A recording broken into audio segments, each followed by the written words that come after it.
do is I will start off with a broad question to all of you on the broad contours of what you think are the big salient features of this budget in your sense, and then we will come down to various aspects of that. So I'll start with you, Mr. Anant. What is your sense of how this budget has gone? What are the highlights to you in your mind of what the minister has done?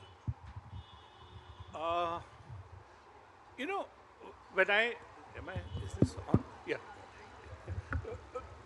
Whenever we look at a budget, we tend to often have expectations which are very different from what is really feasible in any budget exercise.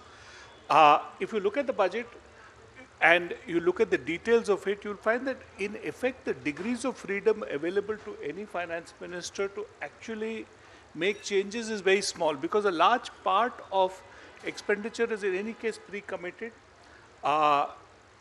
Interest payments, salaries, and the ongoing inertia of past projects which have to be continued to be funded, the actual scope for making changes is small.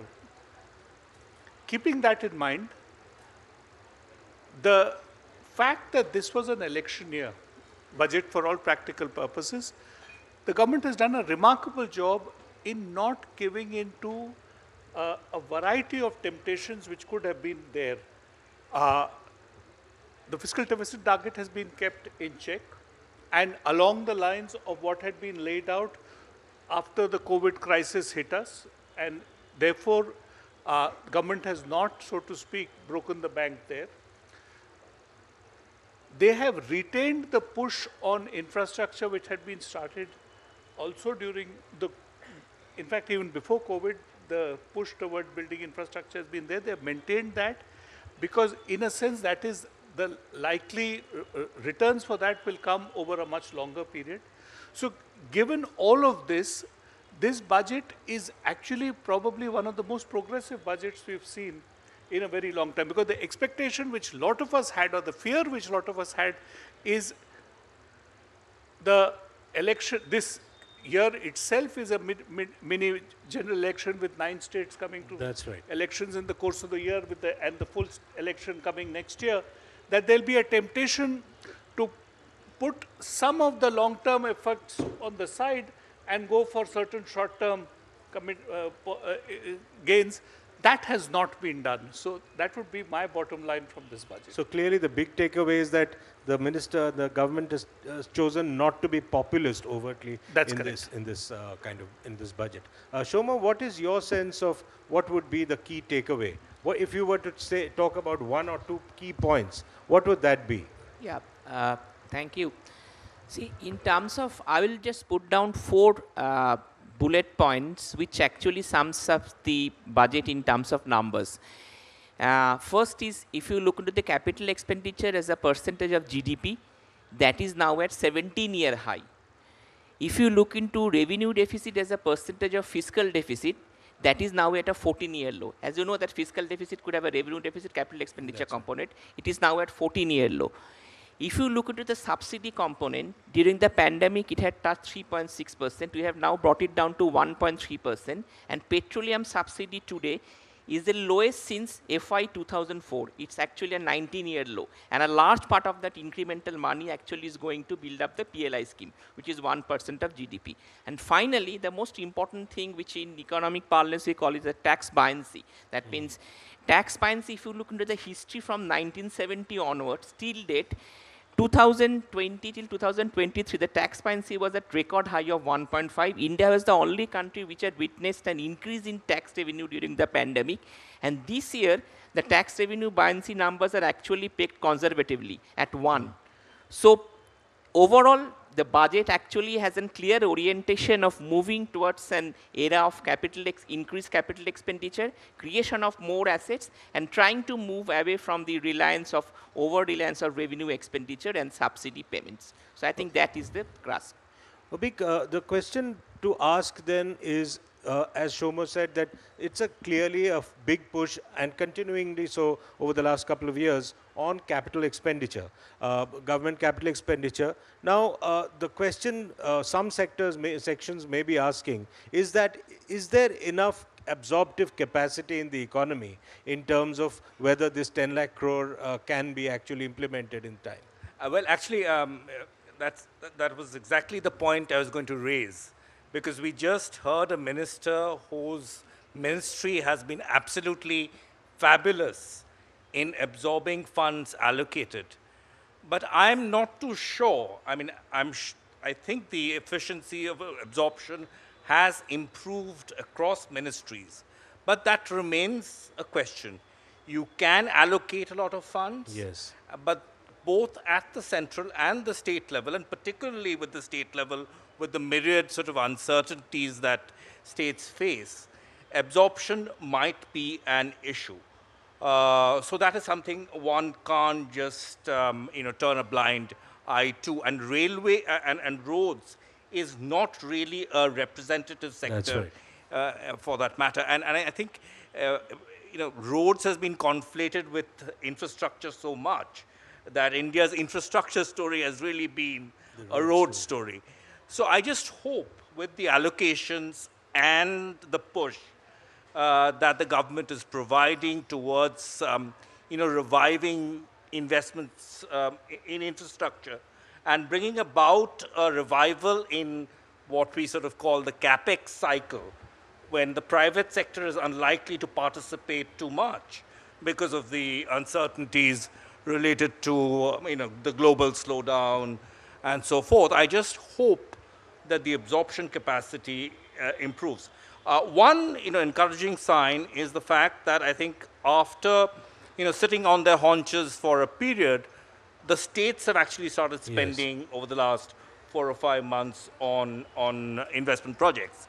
And this takes me back to what TCA was saying, is that I think there's a conscious effort by this government to change sort of the political or the political economy narrative, away from this time-tested form. Well, I don't know whether it's sort of passed the test, but this formula of throwing money at the electorate before the elections, to just saying that, look, I mean, this is a very irresponsible thing to do. So the move towards getting away from reveries and getting to sort of hard economics. And that has been a constant refrain from the government, that you should move away from that. Yes. And so I think, given the absence of that, I think states would have the incentive to use economic performance as a vote catcher. I just hope that sort of pans out. Mr. Chand, as the government's think tank, I mean, how do you see this whole question of absorptive capacity, given the fact that obviously from the government's and from the budget side, the push is towards capital expenditure in the hope that private sector investment would be crowding in, but that's not really happening, is it? You see, the budget and other policies of the government do not talk only of resource allocation. There is lot of talk of ease of doing business. There is lot of talk of reforms in governance. When ease in business happens, reform in governance happens, and when we are able to address the issues raised by court, which are becoming obstacle in the way of several investment, you just find that the absorptive capacity improves considerably. So you find in the budget that it took cognizance of those aspects, absorptive capacity, and there is attention paid to those kind of things. I see that one of the reasons for unexpected, but some people feel unexpected allocation for capital outlay is that sometimes you have to derive changes in a particular direction. So as many analysts have already mentioned that this budget, you see the signal of making India Viksit Bharat, you see signal of doing things in Amrit Kal. So if we have those kind of transformational goals, then I think we have to just see to it that we do things in a somewhat different manners. So I would say that this is a bold decision of the government that it talk of complementarity between public outlay and private outlay. And we have seen in many sectors that when private sector capital formation happen, you find there is a big increase in the private sector capital investment also. But the term crowd-in is, I think, slightly new. Too The optimistic. literature talk about complementarity between two type of investment. No, Professor Anand, to take off from what Mr. Chand is saying, there is this whole thinking about, he doesn't like the word crowding in, but in a scenario where global headwinds are, global interest rates, global headwinds, inflationary tendencies, no real, no, industrialists are not really willing to cut large checks in terms of investments. Do you think the expectation of private sector really coming in and following this large capex investment is going to happen?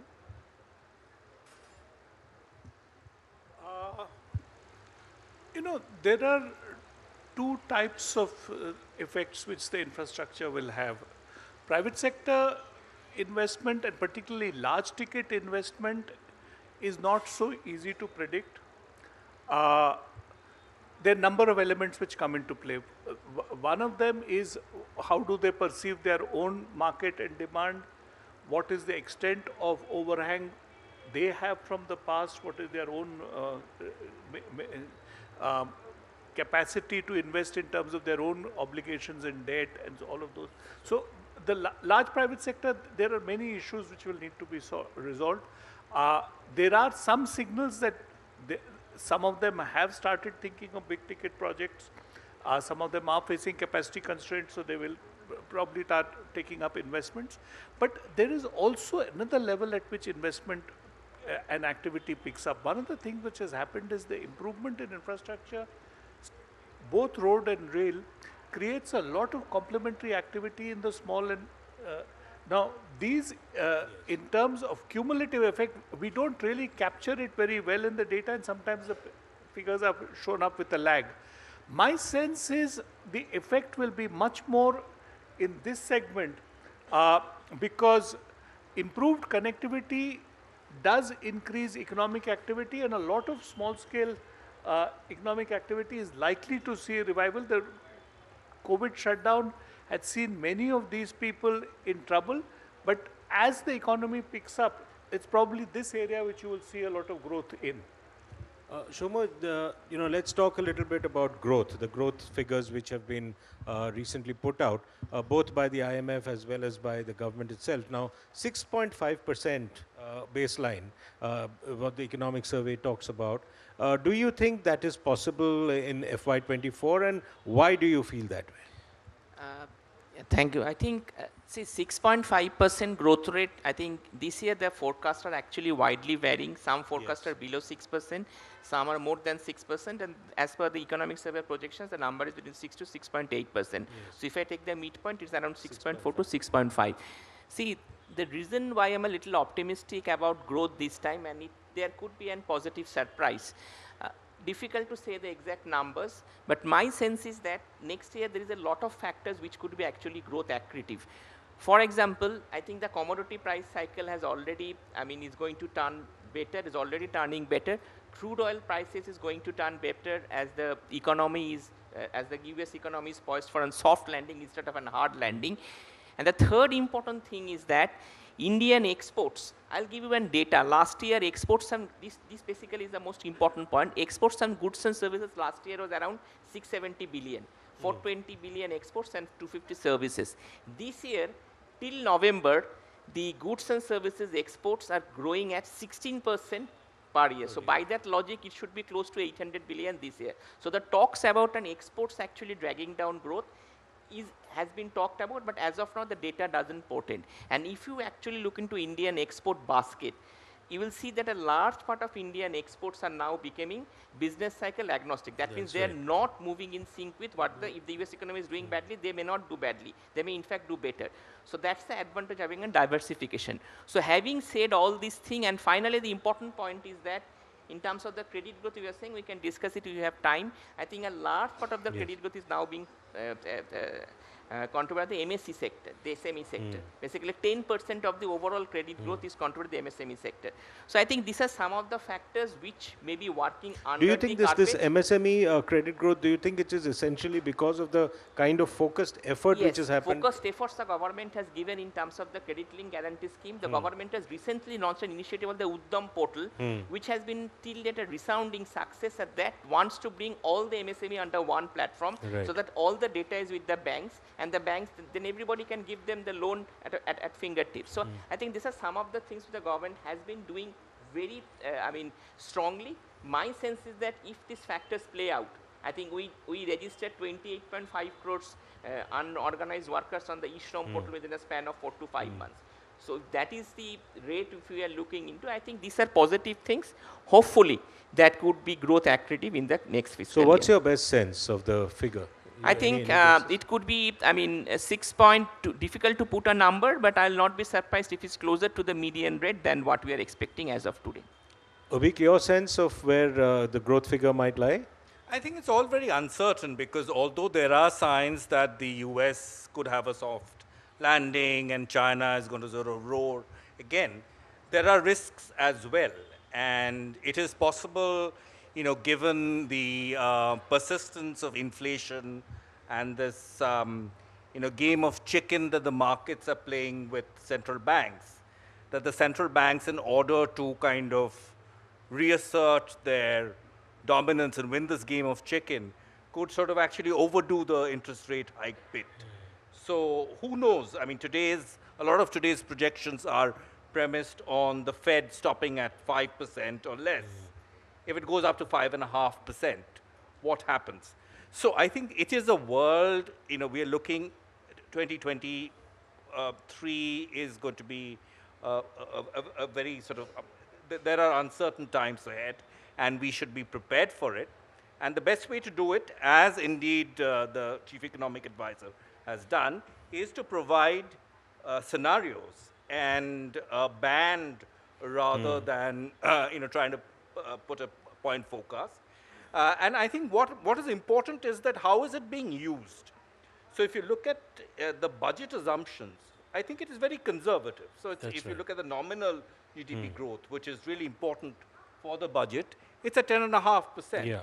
So you can't go much below that. So I would say, if you ask me for a number, it's around 6%, and there is possibly some upside to the 6.5, to the 10.5% nominal GDP number because of some of the factors that Soumy mentioned, commodity prices picking up and so forth.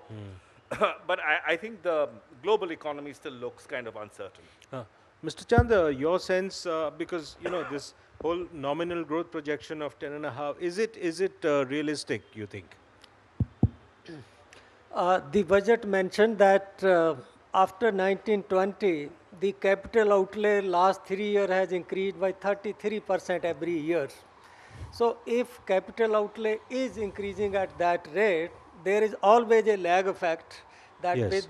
with the capital investment, you will have growth with lag of 1 year, 2 years, and 3 years. I think we will see the impact of that investment, which has particularly public investment, of last 3 years getting translated into output and production, especially in the case of infrastructure and in the case of manufacturing sector. You see, we have a big scope for growth of manufacturing. We know that manufacturing growth has been quite low compared to potential of India. Rather, I feel pity that agriculture is growing at 3 times the growth rate in manufacturing, whereas we are doing so much for manufacturing. So I think some of the problem of manufacturing sector are getting addressed, and I see big scope of revival of moderate to high growth in manufacturing sector. And with agriculture, we just feel that growth rate will be somewhere around 3.5%. Services sector, which is quite large, also showing a very promising growth. So overall, I feel that that we are likely to have a real growth rate of more than 6.5%, and indication that inflation is also decelerating. So this nominal growth rate of more than 10% is quite attainable. And Mr. Anant, do you buy this argument? Do you think that 10.5% also the tax collection also is growth is pegged at 10.5? So what's your sense on that? You know, making forecasts is always a difficult task, but I have a feeling this time the government has given itself some elbow room in the manner in which they have pegged the forecast, and which I find is actually quite reassuring, because this budget is implicitly assuming 6.5% real growth and about 4% inflation. Now the downside risks are that growth target may not achieve 6.5, you may come to 6. But if you look at parallelly inflation projections, 4 is a very ambitious projection Yes. for the whole year. The chances are, given the global scenario right now and the way commodity prices are functioning, we are likely to probably end the year maybe around 5 or just a little below Yes. 5. Which means my sense is that actually the government has kept itself a little cushion of the nominal growth rate could be anywhere between 11 to 11.5%, depending. That cushion will be what will allow them to meet the fiscal deficit target, because they invariably have a challenge in trying to manage the expenditure, particularly given that there are election year, there are also all the global uncertainties of the past have not gone away. So that cushion is then being maintained by them. Shomo, do you agree with that thesis that there is the cushion because 6.5 and 4 is definitely on the conservative side? No, I agree with the fact that 10.5% is an conservative estimate, sir, because we are assuming a tax parency of 1 when it was 1.5 in the last 3 years. Right. Specifically, the GST tax parency is more than 1.5, Right. given the compliance measures. But having said that, I think I just want to play and just add one important point over here. I think inflation has been a monster for the global economy, Indian economy to some extent for the last year. But the good thing is that inflation is going to correct very soon, and it has been correcting. So we could actually have a series of positive surprises on the inflation in the next couple of months. In fact, the way the commodity prices have been moving, oil, the WPI has indicated there could be possibly that WPI turns negative in the next 2-3 months because of whatever reasons. If that is the scenario, we are looking into some comfortable inflation projections. I think that which I mentioned at the beginning. So that means that 4% deflator which you are working with, there could be some adjustment on that. So a positive spillover of that the inflation could be on the growth. So it's good to go with a growth target of 6 to 6.8. So that's why I'm a little confident on the growth, because I think the factors working, which has worked against in the last 1 year inflation, that factors are not going to be present this time. Vicky, are you as optimistic as Shomo? Well, sort of, in the sense that I don't see, I just to press a point that everyone is making, especially TCA, who said that the government has created a lot of headroom and buffer for itself. I don't really see nominal GDP growth, given various combinations of growth and inflation going significantly below 10.5%. That being said, also echoing TCA, there are, your expenditure, particularly the revenue expenditure targets, might overshoot. We've allocated much less to Manrega. Yes. What happens if there's a bad monsoon? Yes. There are a couple of other things. What happens if food prices go up and the government is already close to the minimum buffer stocking norms and it has to procure from the open market? So there are problems. There could be sort of these contingent expenditure overruns, but you're kind of sort of buffered against that by having a potential upside to what I think is a floor of 10.5%. So I'm kind of optimistic in that sense. I'm more than optimistic, I'm very comfortable with the idea that the government didn't sort of build in 13 or 14%, which was the case, if you remember, just a few years ago. Yeah, that's true. Mr. Chand, I think you spoke of manufacturing and ease of doing business, in particular manufacturing, and you have the hope that the budget will make a push towards that. We haven't heard too much on PLI in this budget, given the fact that it is one of the showpiece initiatives of this government. What is your sense? Why was that not done, or is the budget not the only time to do it? For specific sector, there is announcement on PLI also. Yeah. For instance, if you look at food processing sector, there is increase of more than 50% of PLI for food sector.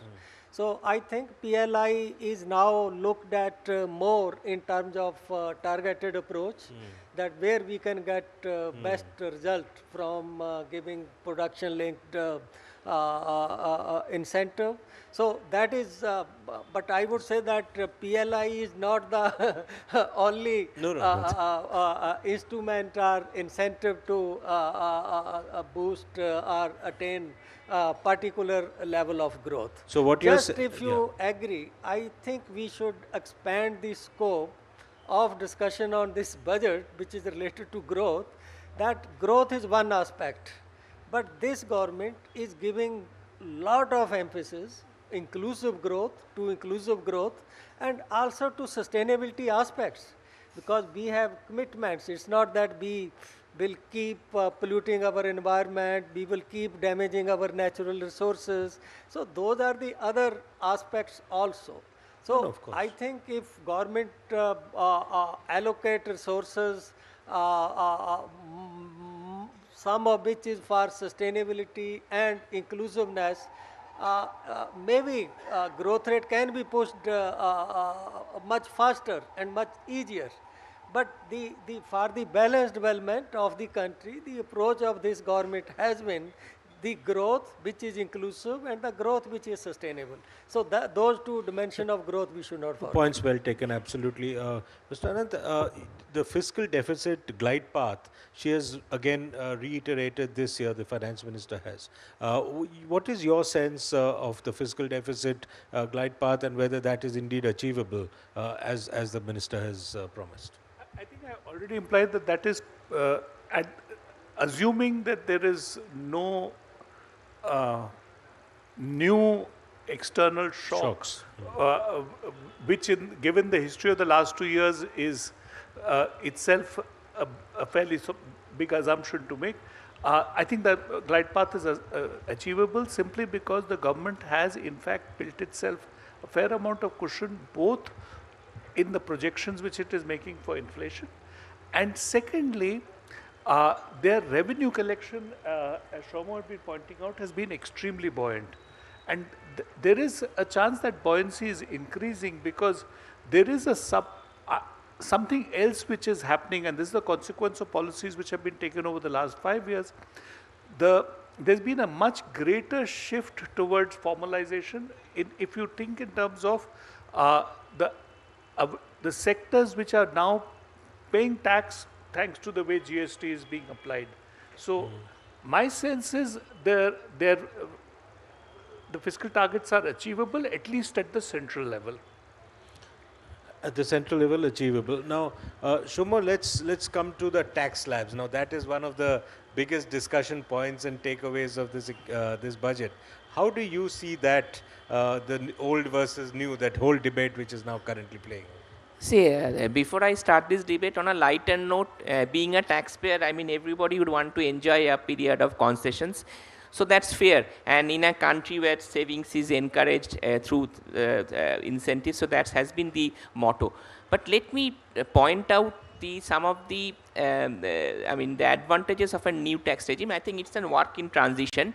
The idea of the government has to look into a GST revenue collection consistent with 1.5 trillion, they are almost there, and try to see how that benefits could be also passed on to the directors, basically regime. So in that point of view, I think one of the advantages, or in economic parlance, if you ask me, is that for the new tax regime is that I think the only difference from the old tax regimes, for example, you were saving 1.5 lakhs, you used to had to pay you did not have to pay a tax of 50,000. But your corpus of money which you are supposed to get after it matures. For example, if you are invested in the Shukarna Samriddhi scheme, that you will get protected, and the interest also. Basically, the interest also was protected. In the new tax regime, that 50,000 tax you have to pay because you are not getting 1.5 lakhs, but your overall corpus and the interest exemption will still continue to hold. So therefore, I think there is a distinction between long-term savings and short-term savings. So you are actually, the government is trying to basically, in terms of the, economic theory, you are trying to give a nudge to the taxpayer to incentivize the savings in terms of a short-term priority and a long-term priority. I think this is a concept which will take time, because we had an incentive-based tax structure over a significant period of time. That was fine, but now given the fact that we are moving into a regime whereby you want the person to make a distinction between short-term and long-term tax, long-term saving objectives, I think this is a fair assumption to make over a point of time. I think the new tax regime could be the default one, as the government has said in the budget. Vic, you think it will, there will be an immediate movement to the new tax regime, or it will take time? Because then we come to the whole idea of revenue foregone, and that again, if that does not happen, may be a cushion for further investments and push for growth for the government. No, I think it will take a while. It is now the default regime for new entrants to the tax system. It will take a while, but I completely agree with Shomo that I think the kind of concerns that have been expressed about it dampening savings, yes, it will have some kind of effects in the short term, especially when in a situation where household savings have dipped quite a bit. It might have, but I think the long-term payoff from having a cleaner and less messy tax system, or any sort of economic system which is transparent and free from these various kinks, and is unambiguously positive from what history has shown us. So I would tend to kind of think that there could be some short-term niggles. I'm a little concerned about the savings bit, because that is a bit of a problem. But I think in the long term there would be a positive payoff. How long do you think the old scheme will survive? These legacy systems take a while to, and for salaried taxpayers there are various things, and we are so attuned to think in terms of tax savings instruments, etc. So a conscious, to express a choice for the new regime will take a lot of nudging, if not pushing, by the government. But I just want to come back to what Professor Chand was saying, is that, we tend to talk about the quality of the budget, and because of this strange capital fetish that we have developed, we always look at the revenue to capital expenditure ratio and say that a good budget is one that has more capital to revenue expenditure, and hence, but I think what he is raising is that, you have so many other dimensions. That's right. To kind of assess and comment on the quality of a budget. And I think in this budget, these elements, these parameters become that much more critical, because a lot has been done. Well, it's been done for a while, but quite a bit more has been done for things like inclusion, and particularly the green initiative, which I think will get ramped up. So I think the way of judging a budget should move away from growth and capital expenditure to a degree, and look at these other facets as well. And particularly given the fact that the government is insisting on the fact that it's a budget for Amrit Kal, so it's a longer period. And the net zero target. And the net zero target, of course. So that's a point well taken. Well, on coming back to the tax new versus old discussion, as the government's think tank, what is your sense, Professor Chand, on what this will lead to? And is it a rapid move towards a situation where there is no exemption at all, and you're just pushing people to the new regime? In fact, tax is not my area. I am member agriculture in Niti Aayog. Looks at agriculture, food, environment, climate, employment, and those kind of things. But only one point I would like to make in relation to tax, that we have this age-old and chronic problem of expanding the base of taxpayers, and also checking the concealment of tax. So I think if we are able to do something here in these two, that expand the ways and to put some check on tax evasion, then whatever little relief is given through higher income tax limit, that can be more than compensated by those two measures. Mr. Anant, do you think this is the end of ATC as we know it? I mean, the whole move towards, in discouraging exemption, tax saving and moving towards an exemption-free regime? I'm not sure. I think this budget has given some incentives for a slightly larger class to shift to the new regime, but I don't think that will be very dramatic at the moment. In large part because there are many, they have addressed one of the exemptions which was a sticking point, which was the standard deduction. A second one, which is still, in my judgment, pending, is the issue of tax deduction for rent. Because there is in the salaried class, those who are living in rented accommodation, which is not a small amount, this becomes a big consideration, and there's still a huge potential saving. So, whether you'll be whether this will sign the death knell of ATC or not, in part depends upon this. True. There is a second problem. I think it is important to emphasize this. The government has done a lot of good, but there is one area where there is still a huge challenge to overcome. Like when we bought in the GST, we created a uniform tax regime encompassing state and center, and it required a constitutional change and it required a change in mindset, which has made a huge difference to our tax buoyancy. If we wish to do the same in direct taxes, we will have to bell the cat about agricultural taxation. Until we do that, and I know this is something which governments will find it very difficult to speak about, but it is something which civil society has to take up and make a case for, that you cannot have one huge loophole sitting in the direct tax system and ask for an exemption-free uniform direct tax system, because until you address this loophole, none of the other policies are going to work. And there I lob it to the Niti Aayog representative on the panel. What is your response to this agriculture tax discussion?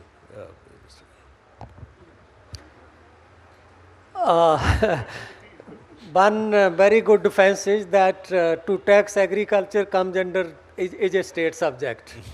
So states can do that, but I think it is equally difficult for state as it is for the center. We need to develop some sort of consensus on it. We know that within agriculture there are large farmers, big farmers, whose income is many times more than even a middle class household who is paying tax. So we need to evolve some consensus on this, that 85% of our farmers are small, so they should not be unnecessarily burdened or bothered with these tax things. But we also have very large farmers, and we see from their consumption expenditure what kind of consumer goods, luxury goods they are spending upon, what kind of houses they have. So I feel that within agriculture, there is a group, though it is very small, who need to pay and who can afford to pay, and That's they may right. be even willing to pay. So we need to develop some consensus on it, but we should not unnecessarily bother 85-90% of our farmers who are marginal and small. We have two leading bank economists on the panel, and the Reserve Bank MPC has begun its meetings today. Shomo, what is your sense of given the budget, the FOMC meeting, and the fallout of that, what do you think are the options before the Reserve Bank in terms of rates? No, I think as we are discussing earlier, it's an uncertain world, and the good thing is that inflation is now becoming less of a problem globally. US Fed have raised the rates lower. Maybe that gives an indication that the pace of rate hikes could be lower. It's a very difficult task in front of the Reserve Bank also. But my sense is that I think we are almost towards the end of the rate hike cycle, even in India, and maybe we may be in period for a prolonged pause, because the next couple of months inflation numbers are possibly going to surprise us. And the way I think inflation has behaved, after reaching a peak of 7.8% last April, then declining continuously, surprising the markets on the downside. So I think we are towards the end of the rate hike cycle. Abik, do you see a 25 bips or do you think that this will be the beginning of the pause? I do tend to agree with Shomo that this is possibly going to be the last rate hike and possibly a pause. But I think the RBI should watch out for inflation building up again, because what has happened with commodity prices, for instance, is that Exactly. they've started turning up again. You just look at copper or steel and so forth. The other thing I seriously believe about inflation targeting is that when inflation numbers are coming down, you shouldn't just look at the headline inflation number. You should bother about what has brought it down, and in this case, largely vegetable prices. And you should have an underlying macro narrative that the central bank can provide, that look, this has happened, which for the Fed, for instance, was saying that wage in growth has slowed down, the labor which was, completely went for a toss with some of the employment numbers that came out on Friday. But that said, I don't think we have a macro narrative which the RBI can convincingly give us to say that it has conquered inflation, or at least it's sort of won half the battle against inflation. Core inflation is still high, services inflation is still high, very sticky. So in the absence of that, yes, maybe they can stop and wait for the past actions to sort of seep through and have some kind of an impact. But there is absolutely no scope for the RBI to signal that this is kind of the end and you can take it easy. And just see what has happened in the US markets, where the markets are now playing, as I said, a game of chicken with the Fed, because the Fed just, softened its stance a little, and then the markets kind of pounced on it. Let's not have that, because that, the entire story could turn. Sure. Yes, sure. I just want to add one point about how uncertain. When you look into the Fed's language, first when it said the inflation came, it said it is transitory. Then it said it's temporary. Then it said it's longer than temporary. Then it said it is narrowly focused. Then it said it's broadly focused. Now they are saying narrowly focused. So you can understand how uncertain in the world. The good thing is that our central bank has been consistently has been playing on the front foot in terms of raising the rates earlier, and I think that possibly will play out in good state in this current fiscal year. Do you see a change of stance from the RBI in terms of moving to a neutral stance, just to announce that probably not under control, but inflation is sort of being kept a watch on and is under check somewhat? No, I agree with you. I think they will not change the stance, because they just don't want to give it to the market that we are through. whatever is the decision, I think they will make the stance that they're still committed in bringing down inflation in a consistent manner. So I don't think the time has now come to give out the stance immediately to the market. But Obik, the government, the budget would have helped and eased some of the pressures of the governor, you think, in terms of the fiscal consolidation and remaining on the fiscal prudent path? Yes, to that extent, he can perhaps, breathe a little easy. But, there are so many other challenges ahead.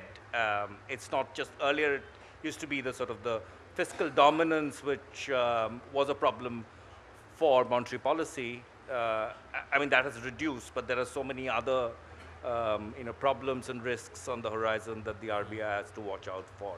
And I think China, the move away from the zero COVID thing has been such a big sort of game changer, Yes. whatever, and let's see how that sort of affects things, both in terms of growth and global inflation. So coming back, closing comments, Mr. Anant, on the budget, coming back to the budget overall and what it does, and to take Mr. Chand's point about structural reform for the future, not just about revenue and expenditure numbers. I think that is probably the one area where, this budget has struck a number of points on which I think one can look forward to the future. They've talked about issues relating to R&D, about the green economy and all of that. I think what the budget has done in its signaling side has laid out a vision for many policies which you expect to see will get fleshed out as the year and years to come in the future.